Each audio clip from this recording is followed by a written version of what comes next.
you finished? Ladies, gentlemen, and monsters of all ages, we live in a world, in a time, where hunting has devolved from something done to preserve the peace into something done for sport, where we aren't protecting people so much as repeatedly slaughtering the same monsters for materials, for power. In other words, there hasn't been an update in a while, but it's coming. And after that, we've been told there are more major updates planned, one of which that I could totally believe would happen in the future, being a specific pair of monsters. A pair of polar opposites, Ukanlos and Akantor. Neat!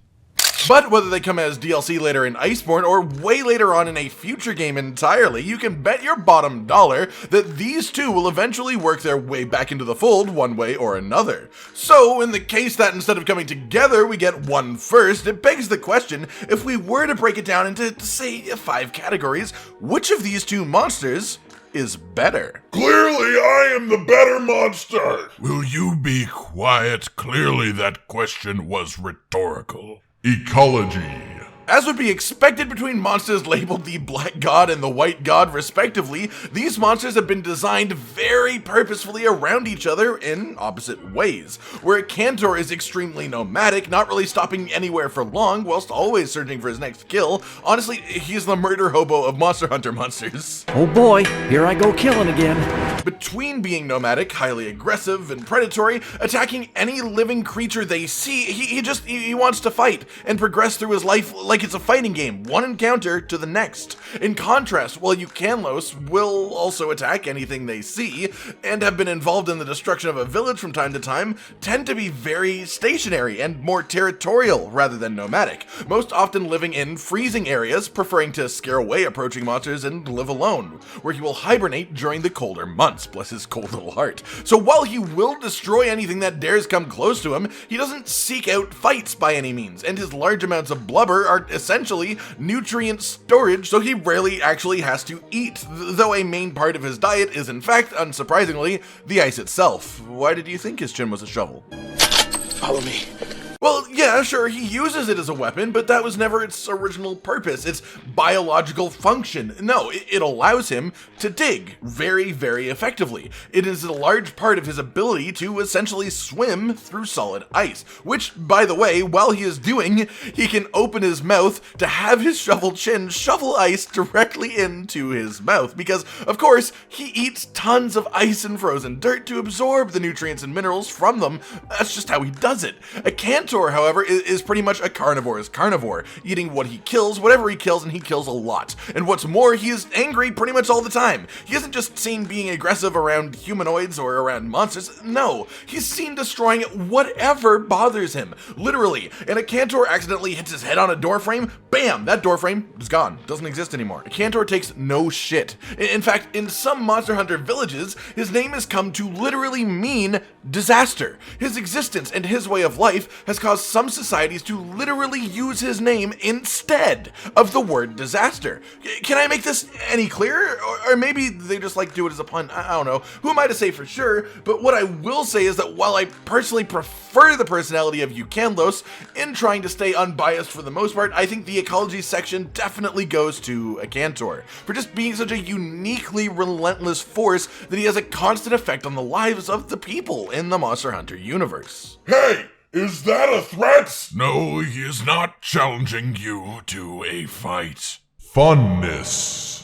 And this is where I start to have my little internal struggles about these two, because really they're designed to be two totally different kinds of fights, just with some slight overlapping bits and pieces to make them contrast each other even more. Ukanlos has a fight full of ice shenanigans, ice beams, chunks of snow, the snowman blight flopping around, and just generally doing shark things, chasing you down with his occasionally terrifying body, while he rhythmically rumbas towards you with this tight and tense dance of death that requires you to have near perfect timing to evade the attack without getting sent right to the floor. Personally, I enjoy this fight quite a bit, even if it can be a little bit slow at times. I mean, he's a giant creature, give him a break. Akantor is built on being an absolutely massive pile of health, with a bunch of cool moments sprinkled throughout the fight. Most of his attacks are fun to deal with on an individual level. I personally love the dig to one side of the arena, do a supersonic beam arcing across. That move is so much fun to actually play against when you compare it to other super moves that monsters have. And honestly, the only real gripe gripe that I have with his fight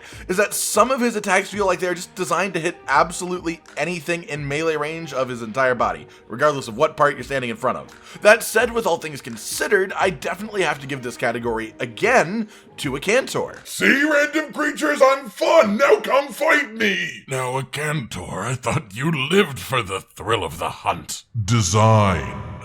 And this is where my personal bias might seep through a little bit. While these monsters are both flying wyverns, or more specifically, pseudo-wyverns, the same skeleton as Tigrex and his like, they vary quite vastly from each other on a visual level. Akantor is very muscular and slim, only carrying as much weight as he has to be the ultimate killing machine. They're in peak physical condition. While covered in row upon row of spikes coming out of various parts of him at various angles along his back and sides all the way down his tail, which ends in 3 more spikes almost coming out like the fingers of a hand. A very neat and unique tail in the series right here. His face is quite neat as well, having a nice classic lizardy look, but with 2 absolutely massive tusks coming out. And one thing that has to be said is even the non-spike parts of him look pointy. He just, like, as a creature, he looks pointy. That's how he is. Personally, this brings him down a couple of notches here for me, just because, well, I know some people like spiky stuff.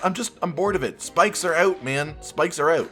Ukanlos, in contrast, is a much more abstract creature than a large spiky lizard. Almost like a mix between a whale and a shark, and no, I don't mean a whale shark, that is a specific thing and isn't him. No, Ukanlos is closer to Capcom's imagining of Moby Dick crossed with a shark, and he fills that role perfectly. His body is mostly smooth, lots of excess skin and blubber as he is a cold climate dwelling creature, and most interesting parts of note are probably his head and his back, or more specifically for his back, his fins, which is basically just one really big fin notched down into several smaller ones along his spine. And while initially that sentence sounds like, ew, a monster with a bunch of fins in a line, that does not sound cool. That sounds pretty gross. The end result of the creature looks fantastic. It looks really good. And this part is a personal favorite of mine here, especially because of how odd it is that it actually does work. His head, though, I just love. It's almost normal.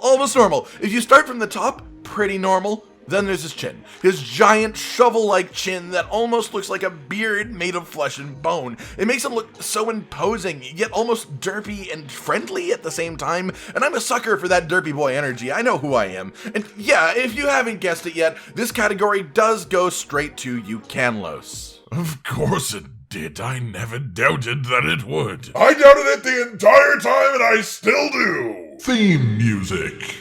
Ukanlos has this hauntingly beautiful thing going on to begin with, and I know it's weird sometimes to say that sounds remind me of a physical area, but the start of his theme legitimately makes me think of ice. It feels like ice. It makes me feel like I'm inside of an ice cavern. Then the theme picks up energy and breaks into this tense rush that is eventually broken by this super clean piano interlude that just sounds super pretty before again building the tension back up. The general chord progression of this, and this may be getting a little too music nerdy, but I really love the way that this one moment sounds right here.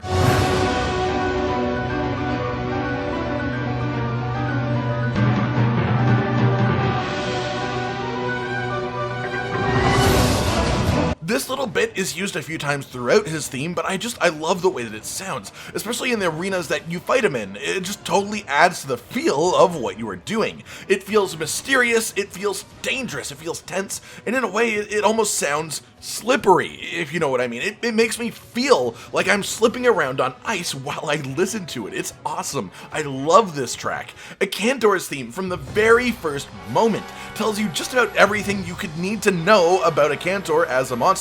His theme is loud, it is abrasive, it is in your face, and it is specifically designed to make you feel uncomfortable.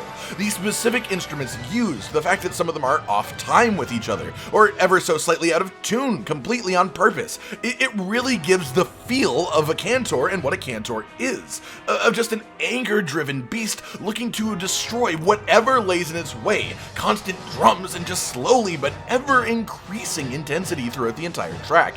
It really is quite excellent for matching the creature in question in the fight he has, but I think both of them fit that criteria, so just on a pure sound level, I think that Ukanlos' theme sounds better, so I'm going to give this category to Ukanlos at at the end of the day. Hey, stop beating me or I'll kill you or something! I'd like to see you try. Death fight?